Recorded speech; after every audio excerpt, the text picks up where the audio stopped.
সুন্নত। যারা সুন্নত অনুযায়ী চলবে কবরে যাওয়ার পর আমার নবীকে যখন দেখাইয়া দিবে, সুন্নতের আশিক নবীরে দেখা মাত্র চিনে ফেলবে। আমার আল্লাহ গাইবী আওয়াজ দিয়ে বলবেন, ও ফেরেশতা, আমার এই বান্দাকে আর ডিস্টার্ব করবা না, এখনই জান্নাতের বিছানাটা কবরে বিছাইয়া দাও, জান্নাতের সাথে রাস্তা বানায় দাও, আমার বান্দা এখন ঘুমাবে, কিয়ামত পর্যন্ত কবরের মধ্যে আরামে ঘুমাইবে, কেউ ডিস্টার্ব করবা না।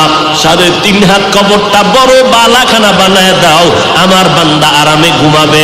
ও এলাকার যুবক, ও পর্দার আড়ালের আম্মা জান, ভালো করে শুনো, ওই অন্ধকার কবরে আল্লাহ না করুন দুনিয়াতে যারা রবের গোলামি করবে না, ইসলাম মানবে না, নবীর সুন্নতের আমল করবে না, এরা যখন কবরে যাবে, এই জমিনের মধ্যে একদল নাফরমান, ওই 3টা প্রশ্ন যখন তাদেরকে করা হবে, তখন তারা বলবে, হা হা লা আদরি, আফসোস আমি কিছুই জানি না।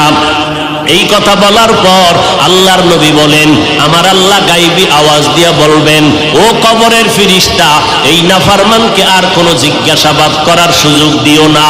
আমি আল্লাহ দুনিয়াতে কম সুযোগ দেই নাই। আমার দেওয়া পানি, আমার দেওয়া বাতাস, আমার দেয়া চাঁদের আলো, সূর্যের আলো, আমার দেয়া নদীর মাছ, আমার দেয়া গাছের ফল, জমিনের ফসল খাইয়া এই নাফরমান একবারও আলহামদুলিল্লাহ বলে নাই। এবং এই বান্দা আমার দেওয়া নিয়ামত পাওয়ার পর একবারও শুকর আদায় করে নাই। ওলামায়ে কেরামরা পায়ে ধরে ধরে ধরে ধরে নামাজের দাওয়াত দিত, এক বেলার নামাজও পড়ে নাই। এখন আর সময় নাই, জাহান্নামের বিছানাটা কবরে বিছায়া দাও, জাহান্নামের বিছানা কবরে দিয়া জাহান্নামের সাথে রাস্তা খুলে দাও। আল্লাহর নবী বলেন, আমার আল্লাহ রাগান্বিত হইয়া কবরের মাটিকে ডেকে বলবে, ও কবরের মাটি,